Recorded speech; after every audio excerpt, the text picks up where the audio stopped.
Chair Stanek, I think it's the top of the hour, so I'm going to go ahead and get started here. Good afternoon, good morning to everybody that's on the call right now. This is NARUC's ongoing webinar series entitled Resilience for Regulators. We have a really great group of panelists assembled here. This topic is on building transmission infrastructure for a resilient energy future. Our panelists are going to make some remarks over the next course of the hour. And we will have some time for Q&A at the very end. So if you are an attendee and you have a question, would you please drop that in the Q&A box, and we will try to get to as many of those as we can towards the end. Without further ado, let me turn things over to our moderator, Chair Jason Stanek of the Maryland Public Service Commission. Chair, please go ahead. Will, thank you, and good afternoon to all of our attendees and regulatory staff on the call today. Resilience has taken more of a center stage in recent years compared to its cousin, reliability.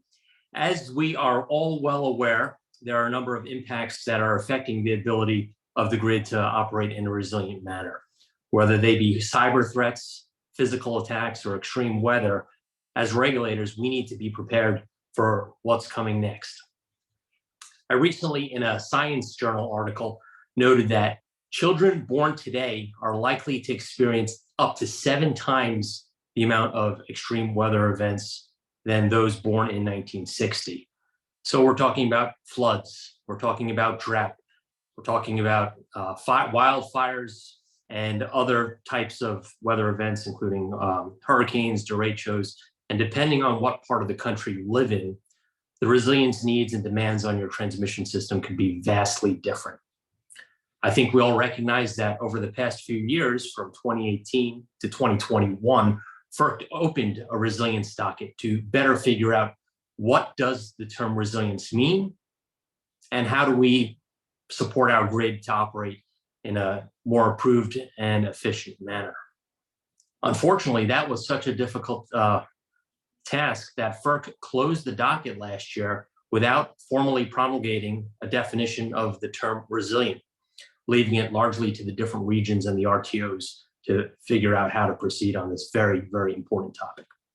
We are fortunate today that we have 3 experts in the transmission sector that will help us determine what the system needs are, how we define resilience, and ultimately how do we improve our national transmission grid. Today we'll have the 3 presentations. We'll start with Barbara Tyron. She's the director of the MacroGrid Initiative at ACOR. She was also the past president of WEC, the Women's Council on Energy and the Environment. And she also spent 2 decades at EPRI in Washington, D.C. I know Barbara well, and I know she has a wonderful presentation. So if we could get the slides up, Barbara, I'll turn it over to you. Great. Thank you so much, Chair Stanek. I really appreciate the opportunity to be here with all of you and to talk a little bit today about something called the MacroGrid Initiative. Next slide, please. So as you can see, hopefully on the screen, the MacroGrid Initiative is a partnership between ACOR, the Renewable Energy Trade Association, and Americans for a Clean Energy Grid. And the vision statement reads that the bullet point on the top says, the MacroGrid Initiative seeks to expand and upgrade the nation's transmission network to deliver job growth and economic development, a cleaner environment, and lower costs for consumers. So the mission of the organization is to educate stakeholders and the general public around the benefits of transmission at a very important time, as Chair Stanek indicated. Next slide, please. So what does this exactly mean? Well, if we look at the vision of all of this, we know that we have 2 interconnections, the east and the west, and a seam essentially running down the Rocky Mountains.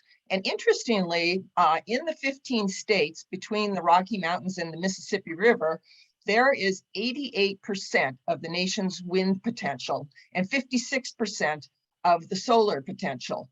However, because there are low population centers there, that region of the country is only going to be utilizing 30% of that energy between now and the middle of the century. So our vision is to take those abundant domestic energy resources and then move them, shift them to where the demand is on the east and west coast, where they can be better utilized.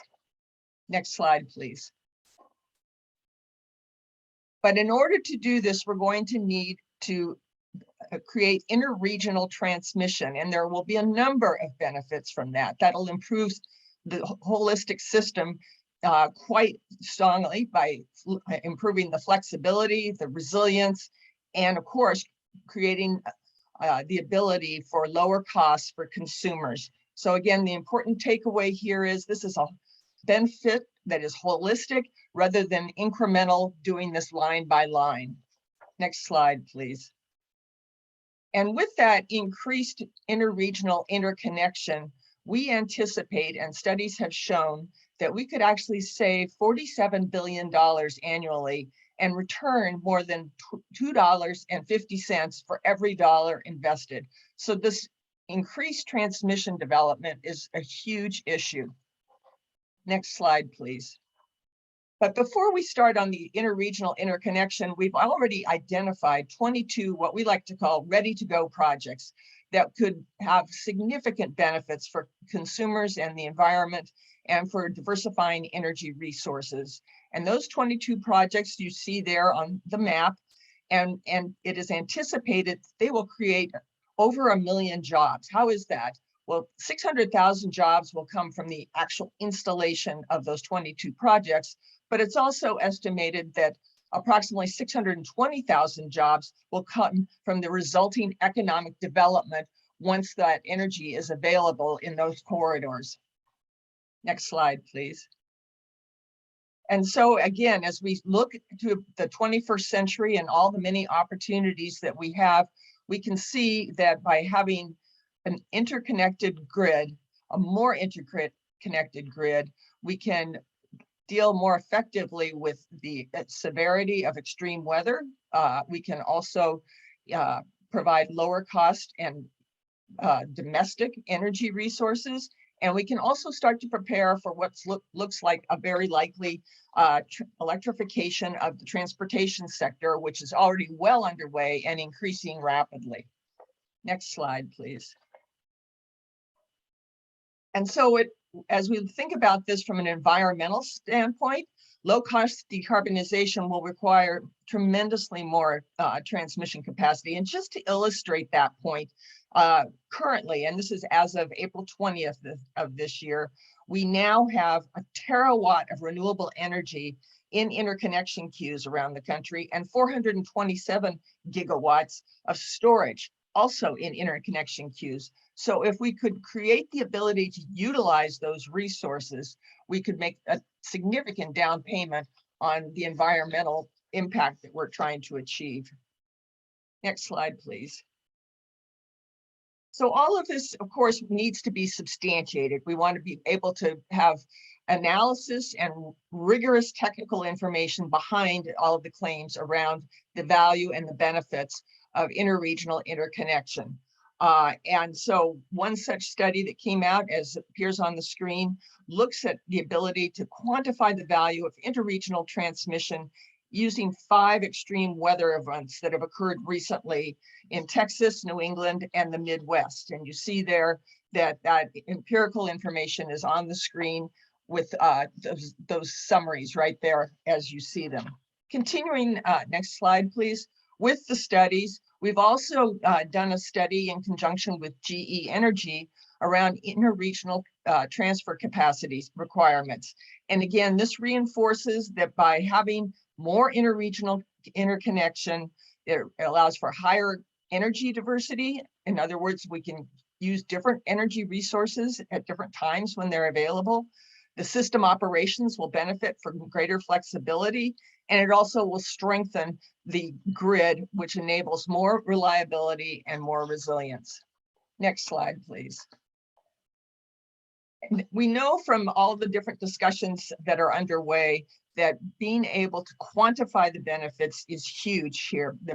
There are different definitions of benefits. And so one such study that we worked on, as you see listed there on the screen, had 4 different scenarios.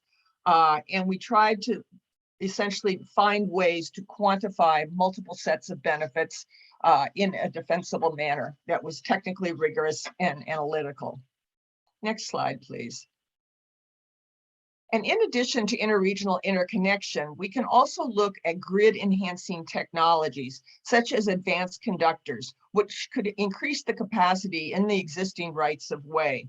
And so that was another study that was conducted to examine just exactly what technology can do, in addition to increasing the interregional interconnection, but what can technology do to expand the availability and the usage of those lines that are in existence today? And the answer is quite a bit.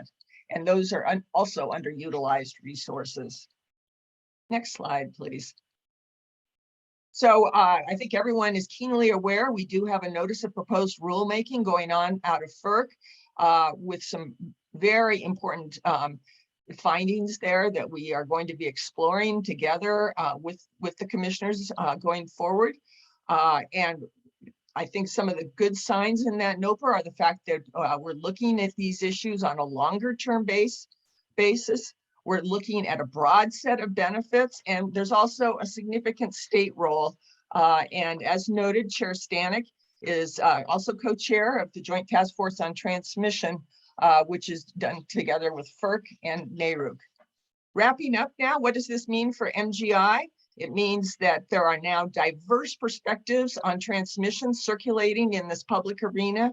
Our job is to try and engage those stakeholders and help educate them on the benefits of transmission. And with that, next slide. I thank you all for the next slide, please. I thank you all for your very thoughtful attention. Thanks so much. And I look forward to questions. Barbara, thank you. There was a lot of information, statistics, and that heat map in there showing that 1 terawatt of renewable energy that needs to find a path to load centers. So I'm sure we'll have some questions about that. You referenced the FERC NOPR that was issued about 10 days ago. Obviously, that's a transformational piece of proposed regulatory language that we haven't seen come out of FERC in more than 1 decade since the issuance of Order 1000. And also we'll likely touch on the impact of the federal IIJA money and whether that will be a cure-all to add these grid enhancing technologies and other advanced conductoring materials. So save your questions for Barbara. We'll have some time towards the end for Q&A. Next, we'll hear from a veteran of the Department of Energy, Joe Palladino. He's with the Office of Electricity, and he's been with the department for nearly 30 years. Joe's going to focus more on the distribution side of the transmission grid. He's been a program manager, and he focuses on decision processes associated with the advancement and adoption of technologies and policies related to the grid. Hello, Joe. Hello, Chair Stanek, and I really appreciate that. Thanks very much, and thank you all for being here. Can we just move to the next slide, please? Thank you. Thanks, Will. It's useful sometimes to compartmentalize the discussion of resilience into different domains. And what I'm trying to show here are domains based upon scale and scope, with the community or municipal domain at the bottom left, state level domain, then regional or multi-state domain, and national domain. Each of these domains has its own factors to consider with regard to what kind of resilience issues it really needs to address. However, in the end, these domains and what they do need to align. And the biggest challenge right now, I would say, for all of us, is to be able to determine what are the resilience objectives and how to develop resilience objectives and strategies for addressing those objectives in each of these domains, and then a greater challenge in determining how to align all of those objectives across these domains. And so we're all working on projects and efforts that, again, look across all of these. I'm involved, I'm leading a project right now in the department looking at the lower left and actually trying to help communities, help states and municipalities determine what their priorities are, what their objectives are around resilience, and being able to translate these into multi-year investment strategies using an integrated distribution system planning platform. Next slide, please. Thank you. This is just a high-level view of an integrated distribution system process. For many years, probably since 2015, we've been working, the department is working closely with regulators and utilities around the country to look mostly at this yellow area where we were looking at how to incorporate grid modernization considerations into an integrated distribution system planning process that also address the integration, utilization, distributed energy resources. Now that we've got, and that was mostly economics based, that kind of analysis that goes into that. But now that we've got decarbonization goals, but on top of that, resilience and equity goals, we have to start expanding the way we look at evaluating what we invest in, and now it's not, things aren't based just upon an economic evaluation, but now socioeconomic concerns. And so to the left, we're really trying to look hard now at trying to incorporate resilience and equity now into an integrated distribution system planning process. And on the left is we're trying to elucidate some processes, and we've got an effort ongoing with NARUC, and we're going to have a whole stakeholder effort over the next several years around this, and invite you to participate as well. But on the left, how do we develop policies around resilience? How do we incorporate consumer considerations in that? What's it going to take to do that? And how do we translate those into planning objectives or criteria that can then actually guide an integrated distribution system planning process? And how do we do threat assessments and risk assessment within that upfront process, incorporate that thinking into our objectives for grid planning and for developing investment strategies? And so what you see here, again, what I just mentioned in green and gray on the left, that kind of input, again, planning objectives based upon threat-based assessments, et cetera, how that drives a distribution, integrated distribution system planning process in yellow, how that should also drive planning at the transmission system level.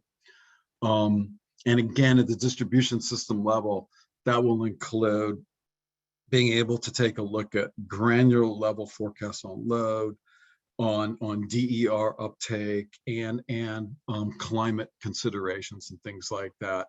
Taking a look at the current state of the system, determining how we need to build the system out and modernize the system, not only with hardened infrastructure, but also with the appropriate sensing, communication, control technologies, and determine what we need to build out over time to be able to deal with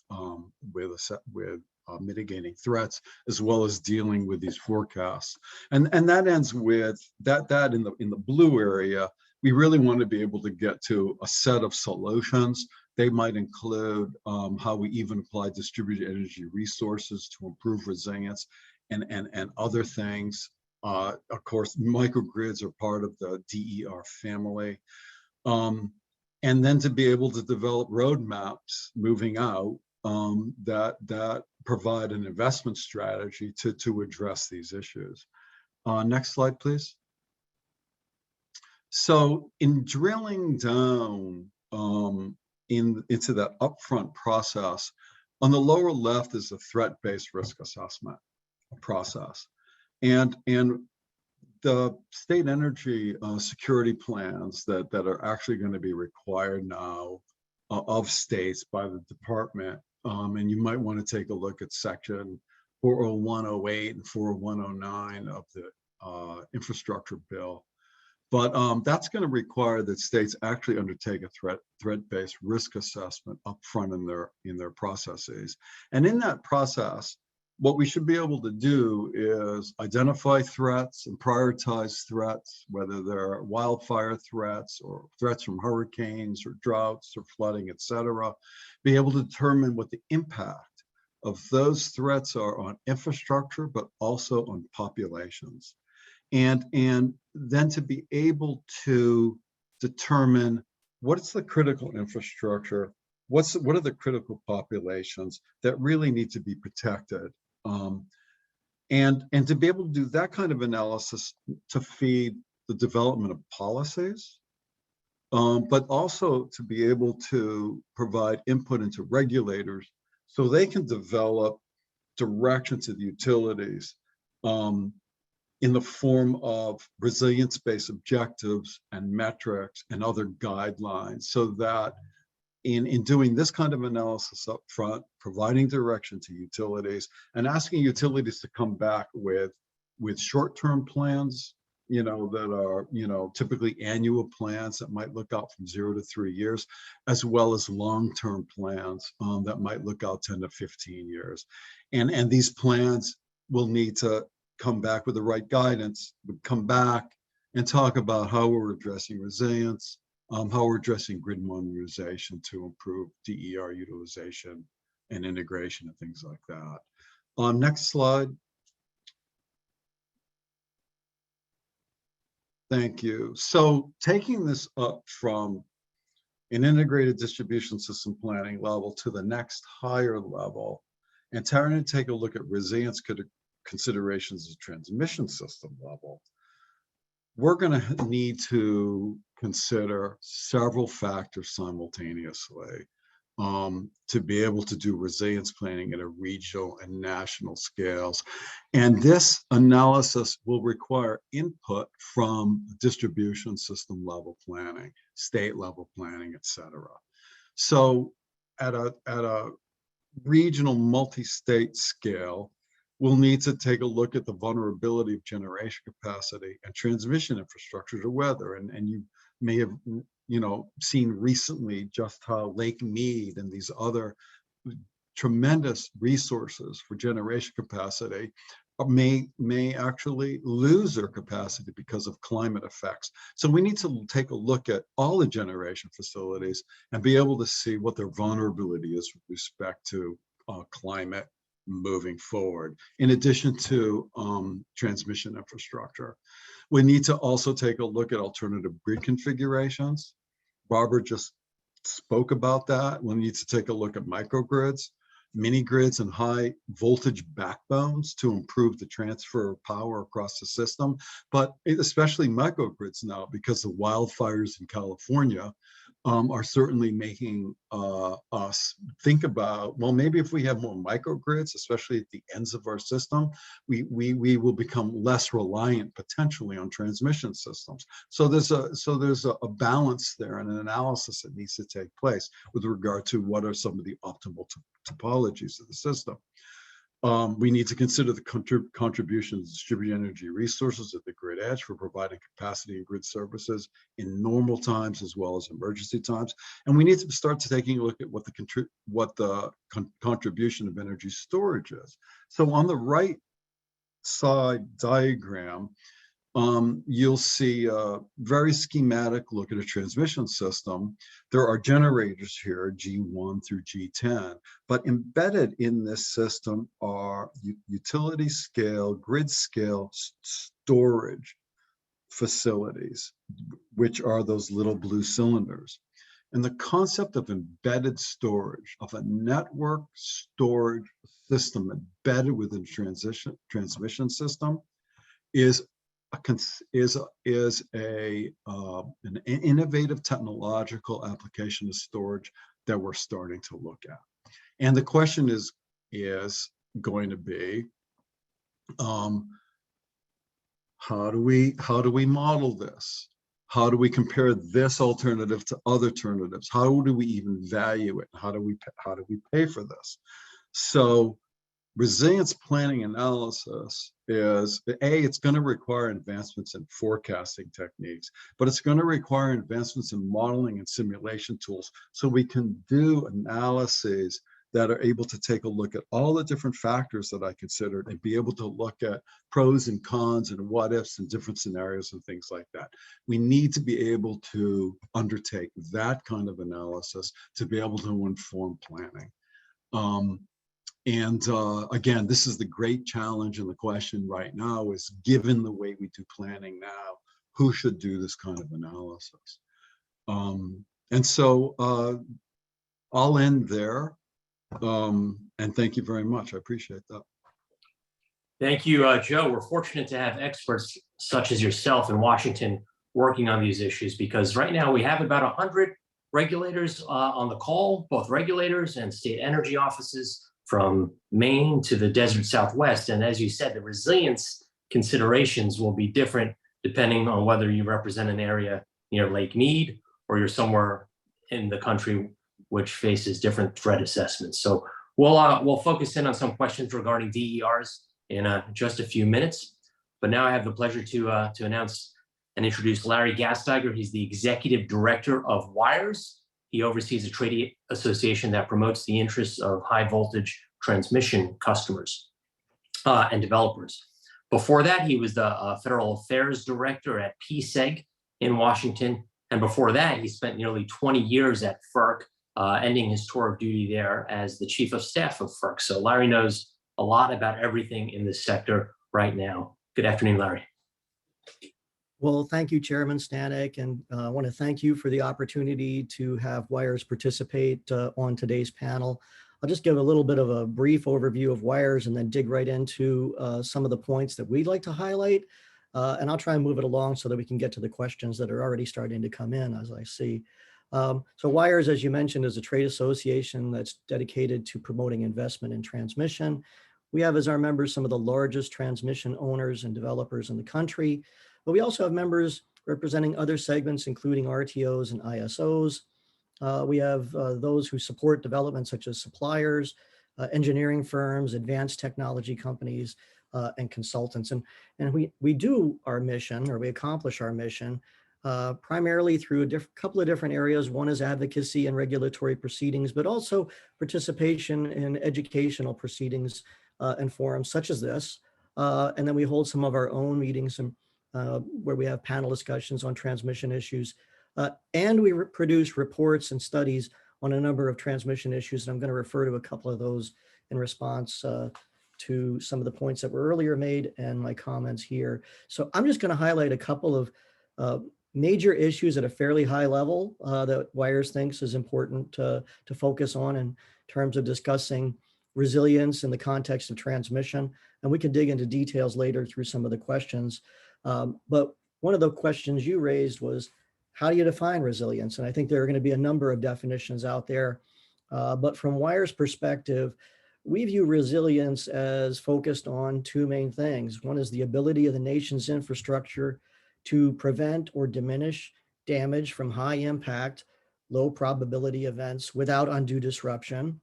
And second, the ability to rapidly restore service when such disruptions occur. So you can basically break it down into those two main areas.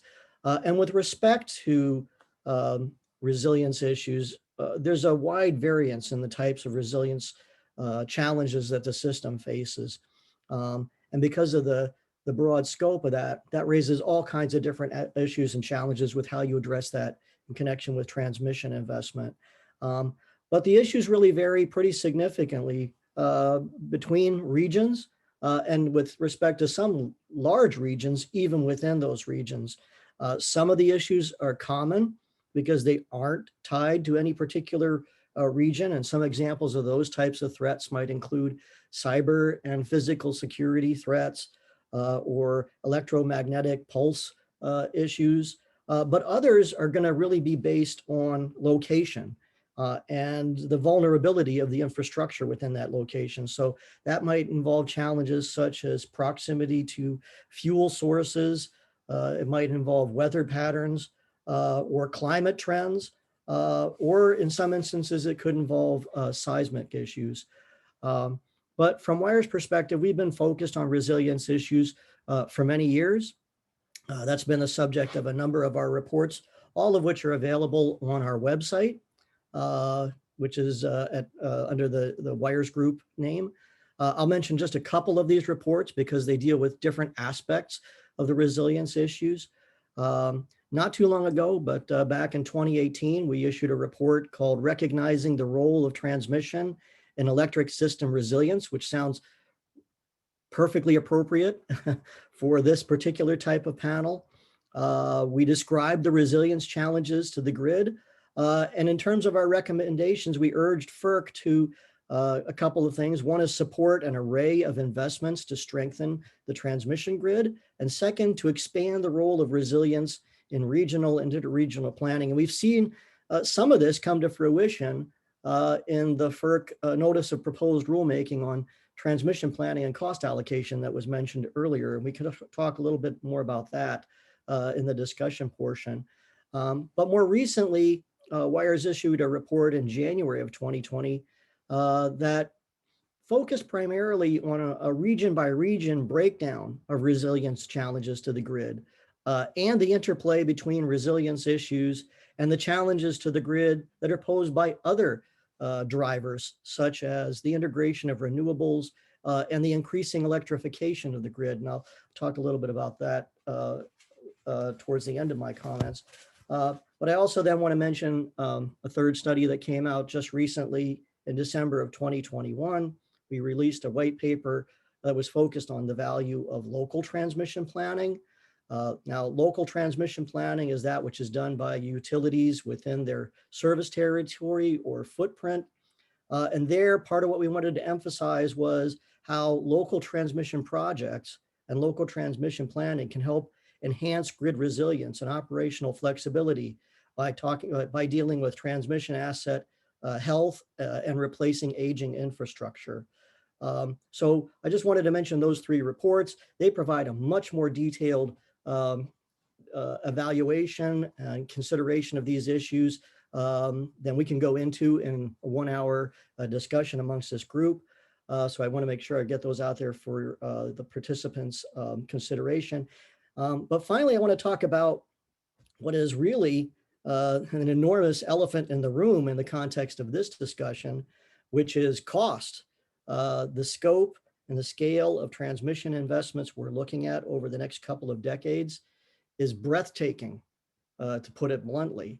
That is because those needs are being driven not simply by resilience challenges or resilience issues, but other drivers, which I've mentioned previously. For instance, give you just a couple of examples with some concrete numbers. In 2019, WIRES put out an electrification report that predicted or projected between 230 and 690 billion, that's with a B, $billion of investment that's going to be needed over the next 30 years to deal with the anticipated electrification needs of the grid during that time period. That's just on one component alone. In 2020, Princeton University put out a study that was focused on how we would accomplish clean energy goals, including things like a net zero goal between now and 2050. And the projections there were pretty staggering as well. The Princeton study thought that we were going to need to expand the grid by 60% between now and 2030, just in order to try and meet any type of a net zero goal. And the projections were to double the size of the existing grid by 2050. So they were looking at over 40 years, doubling the size of a grid that it took us 150 years to build just simply to get to this point. Many of these projects, there's going to be some overlapping benefits. In other words, projects built for electrification could have resilience benefits as well. So we're not looking at like each one layering on top of the other, but we are looking at a significant amount of increased investment. But I think it's important to bear in mind that these investments provide significant value and generally long-term value to customers. So when we're looking at trying to balance that scale between costs and benefits, we need to keep in mind the enormous benefits customers would get from this type of investment over a long period of time, particularly when you weigh that against the cost of doing nothing during that time period. So I know there are a number of questions that are out there that are focused on this issue and some of the others, so I'm going to end right now and look forward to the questions and discussion. Thank you, Larry. You mentioned some pretty eye-popping numbers, all ending with a B in terms of billions. I recognize that the IIJA funds allocate somewhere in the range of about 65 billion for transmission, but most of that will be dedicated, as I understand, to studies. If we could bring our other panelists back up on the screen now, I see that we have some questions in the chat box from our audience members.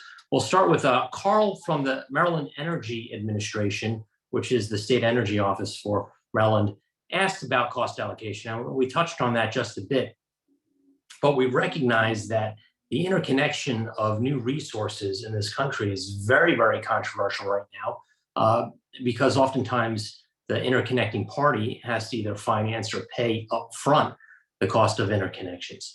We also recognize that depending on where you're interconnecting, the estimate could be in the hundreds of thousands of dollars or upwards in the millions without a lot of cost certainty.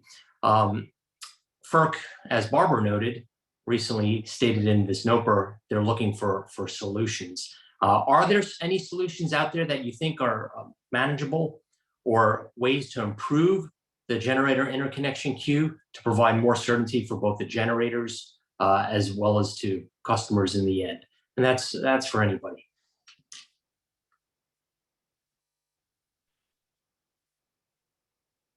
As you know, Chair Stanek, there are potentially 3 components to the FERC rulemaking, and as stated in the ANOPR, generation interconnection was one of them, as was transmission planning, and cost allocation being the third.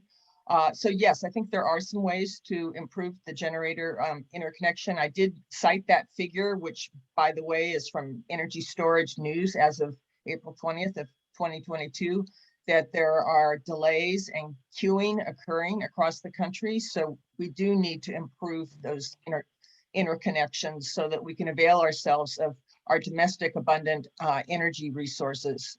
And certainly, as noted in the vision statement for the MacroGrid Initiative, there are a number of benefits that would accrue to customers as well as society in general from that.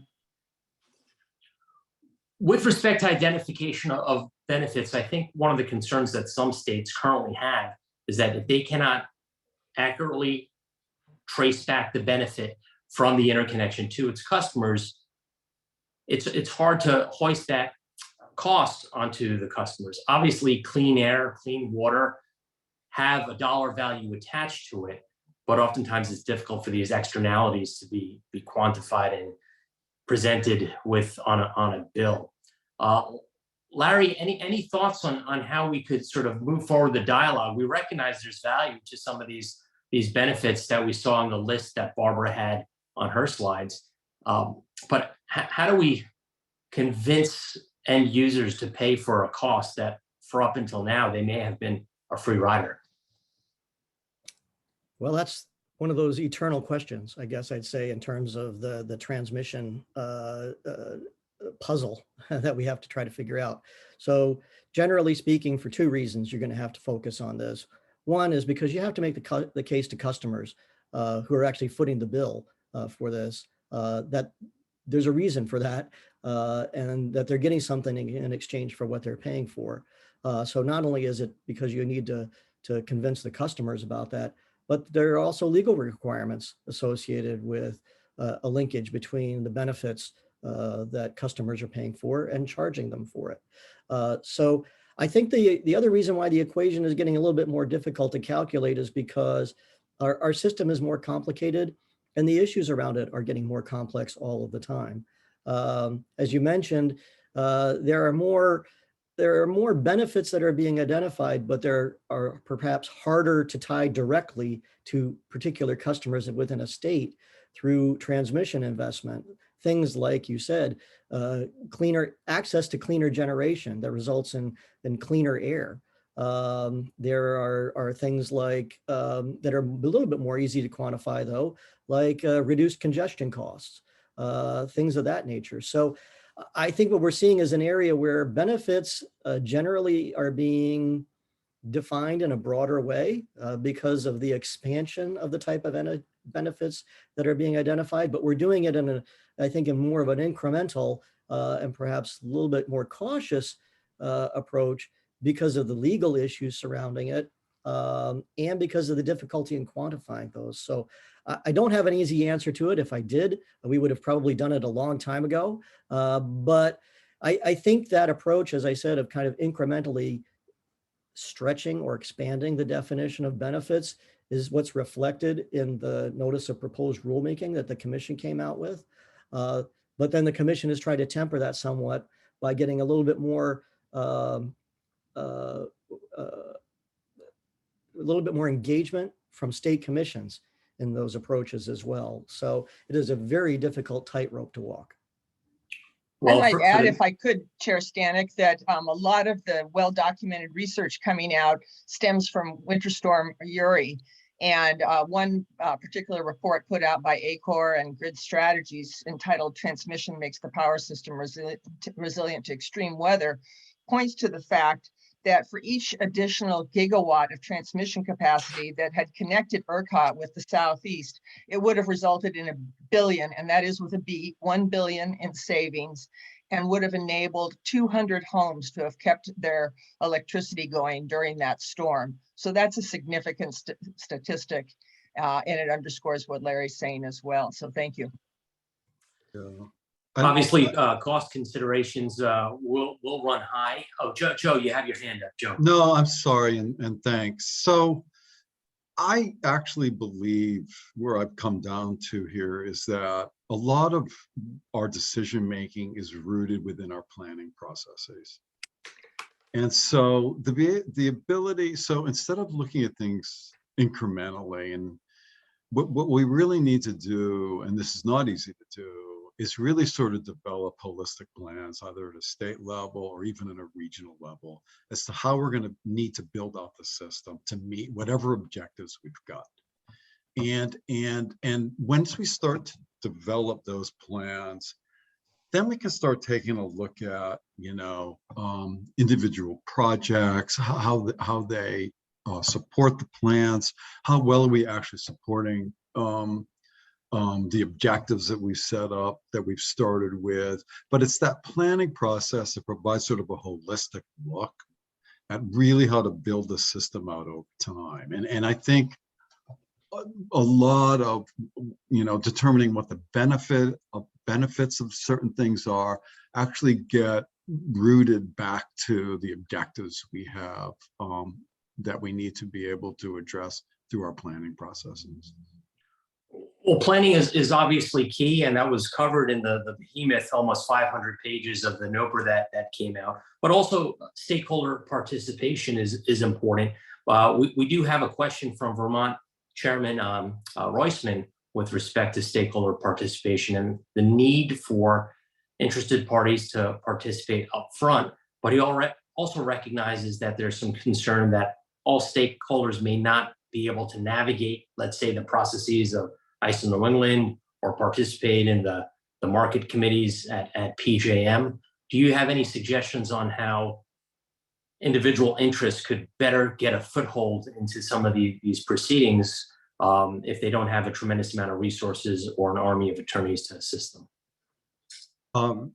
Yeah, I'll field that first. Yeah, stakeholders are key now in the process, and they need to be involved up front in the process, just from a distribution system level, and building and developing plans for that, because now we're looking at equity considerations, we're looking at resilience considerations, vulnerable populations and communities.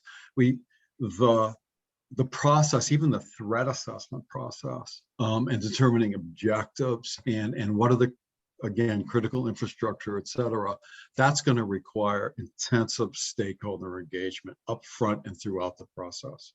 And that's where we are right now, because again, we're not just trying to we're not just trying to answer the economic side of the equation. We're we're in a place where we've got socioeconomic considerations, and that right there, that fundamentally requires we bring stakeholders in to the process, and we're going to have to orchestrate how we do that. That is a very good point. I've seen projects that pencil out on paper, but there are other considerations: property rights, environmental justice, energy justice, social justice. We have terms and acronyms that we haven't heard of or created just in the past few years. My commission recently posted a environmental justice EJ white paper, because these are considerations that we need to be mindful as we develop these projects. Barbara. Sure, and there's certainly a recent example in the state of Maine where stakeholders were very engaged and turned down a referendum there on November 3rd on Election Day. So I think it is incredibly important to engage stakeholders at all levels of government, federal, state, local, as well as the general public. One of the advantages of having been through the global pandemic, and today's session certainly indicates that, is that we can also proceed virtually with a number of these discussions. So for example, Chair Stanek, your next task force meeting is going to be on Friday, and it will be virtual. And that enables people who perhaps cannot travel to learn more about these issues and educate themselves and develop their viewpoints from a broad variety of perspectives. And so hopefully that will all facilitate greater knowledge and better information about how to weigh the costs and benefits of these important issues. And thank you for that plug, Barbara. We will be having a meeting of the FERC NARUC Task Force this coming Friday, and we'll be spending a good 5 or 6 hours just on the issue of generator interconnection reforms and who pays. Because up until now, as we know, it's usually the first mover, the generator that needs to interconnect for a public policy project would be on the hook for most, if not all, of those upfront expenses. Larry, did you want to get in on that question of stakeholder involvement? Yeah, just a couple of points, and some of these are probably going to be a little bit contrarian compared to some of the comments that were already made. But I do think what we are seeing is a growing number of opportunities for interested stakeholders to get involved. For instance, at FERC, they've started a new program focused on environmental justice, and they have an individual tagged with examining those issues from the federal perspective. There's a newly formed, but longstanding in the statute, Office of Public Participation that is gearing up at FERC, which is going to be designed to help individuals navigate some of these processes, which I admit are complicated and not the easiest to try to follow. But I do think from my perspective, there are ample opportunities right now for a lot of engagement in the planning processes, whether that's through the regional planners or regional organizations, whether it's through state commissions, whether it's through the Federal Energy Regulatory Commission process. We have a lot of process involved. And frankly, what we need, if we're going to get more infrastructure built on a timely basis over the next decade or two, is probably streamlined process, not more or additional processes. Processes where transmission goes to get delayed or killed. It is not where things move rapidly through the system in order for them to happen. And I would point to the NECEC project up in Maine as the poster child, the latest poster child for how difficult it is to get a transmission project built, where we had one that went through all of the existing regulatory processes, had gotten all of the approvals necessary, was already under construction, and then a voter initiative proceeding was held that ultimately wound up stalling that transmission project dead in its tracks. Now, the proceedings are still ongoing, but that's one that I think from a transmission owner, transmission developer perspective has to be one of the most frustrating examples of how hard it is to get transmission built in this country today. I think we could all agree with you, Larry, that process for the sake of process is not what we need. Although I think that both the feds and the state regulators have been known to perhaps spill too much ink on creating new regulations, new NOPRs, new ANOPRs, whereas those who are charged with executing, such as the grid operators, often say, hey, we got this. Let us work through our regional programs and we can get there faster and under budget. Let me ask Joe a question. And if you have any comments, please include them in the Q&A box. There's two boxes, Q&A and chat box. If you could include them in Q&A, I'll field them. Joe, recently the Department of Energy issued a new NOI, notice of intent, with respect to building a better grid. And we recognize that IIJA, as I mentioned a few minutes ago, opens up an incredible funding opportunity, both for the federal government and for state recipients of these grant awards. Can you provide a little more color as to how these funds are going to be distributed and what type of projects they will be allocated to? So I'm familiar with the NOI that just went out a couple days ago. Just last week, right? Yeah, I'm most familiar with that one because I actually worked on that. And that's a formula grant. And there's already a formula that indicates exactly how much states and Indian tribes will get from the government. And there are instructions there as to how to apply for one of those grants, and what kind of information we need to be able to have in the grant application. It's a notice of intent with an RFI because what we've done is we've laid out to the best of our ability how we would structure that program.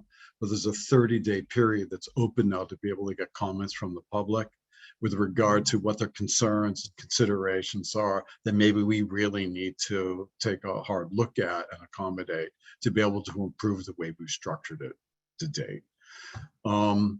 So that is that. And that is mostly focused on improving the resilience of the grid or the electricity delivery system, or how one is able to obtain electricity. There are other provisions beyond that provision. Following this one is going to be, and again, we use the numbers in the IIJA. This particular formula grant program to states and Indian tribes, and they're going to be providing funding again to their constituents and utilities and things like that. It's all laid out in there. But that's 40101D. And now there's also going to be 40101, the competitive side, 40103, which is RD&D, and 40107, which are which are going to be very akin to the Smart Grid Investment Grant that came out several years during the Recovery Act. And so what we're doing right now is we're actually trying to structure the way that those sets of provisions and how they come together, and probably come out with a RFI NOI. I think maybe in the June timeframe. This is May, probably in the June timeframe, come out with an NOI on that. And beyond that, and Commissioner Stanek, maybe you were also referring to this. We also have transmission-related provisions coming out of the IIJA. Are those the ones that you had mentioned? And I am much less knowledgeable on those. Well, I recognize that DOE as a department has literally hundreds of billions of dollars to disperse. So I was only more referencing what was in your wheelhouse there, but okay. Recognizing that there's an opportunity to go after these IIJA dollars. A lot of state utility regulators, PSCs, PUCs across the country are just beginning to figure out how to navigate the system. And recognizing that these deadlines are coming up relatively soon. You stated that the comments due to the NOI are due in probably less than 30 days. May 27th, actually, on this particular NOI. Yeah, that's not a lot of time, but no, it's not. I know. Yeah. Speaking for a small state agency, obviously the NARUC members, some of us have less resources than others to appoint an IIJA coordinator.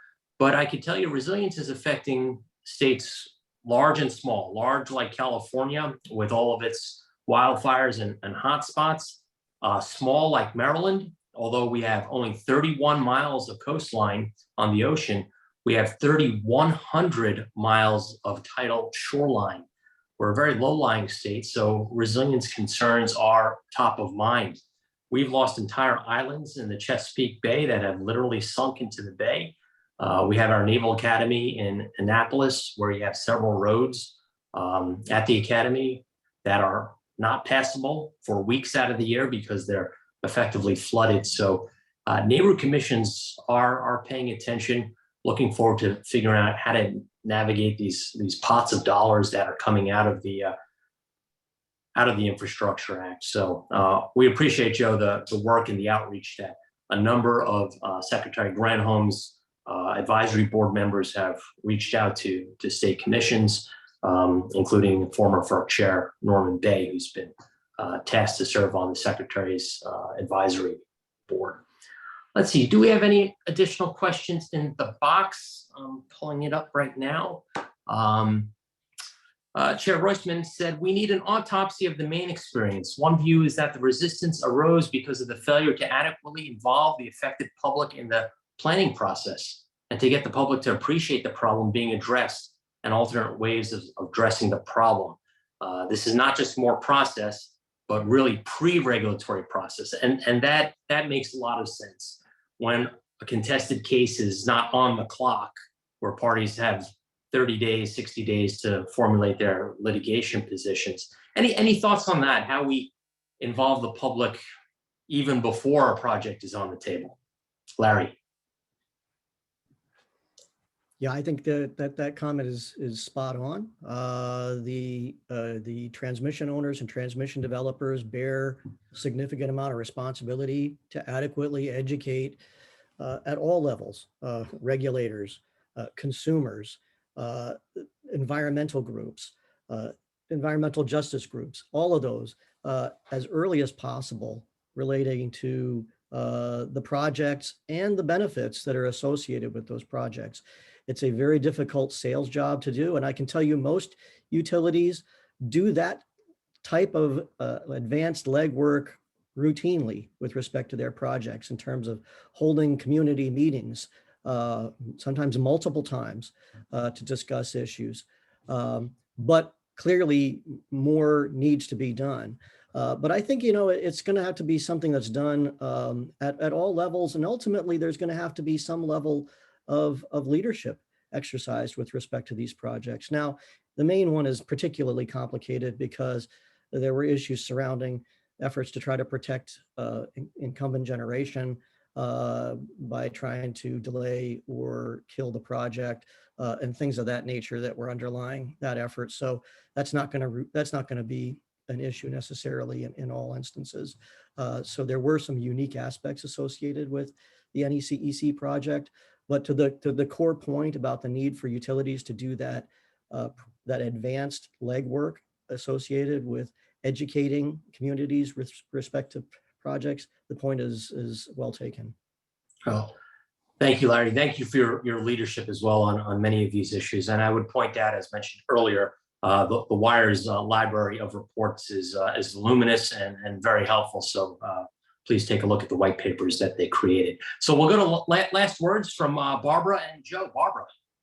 Well, I wanted to agree with Larry wholeheartedly. I do think that we need to engage all stakeholders. And I also wanted to offer ACOR's resources, which are available on the website. So please avail yourself if you have an interest in learning more about either ACOR or the MacroGrid Initiative. These documents and analyses are intended to be for the public benefit. But to reinforce what Larry said, yes, I think we need to engage everyone, and not just in a generic manner, but with a real personal human touch so that people understand these issues, that they feel like their concerns are being addressed on an individual basis, and that they realize everyone is an important part of moving this forward. And we need to listen carefully and attentively to those who have expressed the fact that they have concerns that they would like to hear more about before they do move forward. So thank you, Larry, for an excellent reinforcement of all those points. And Barbara, thank you for your participation today. And similar to Larry's website, the ACOR website has a tremendous amount of resources and white papers available as well. And Joe, you get the last word. Oh, well, thank you very much. Well, these are really challenging times, and we have very ambitious goals. And I think what we're going to need to do is figure out how we coordinate our decision making.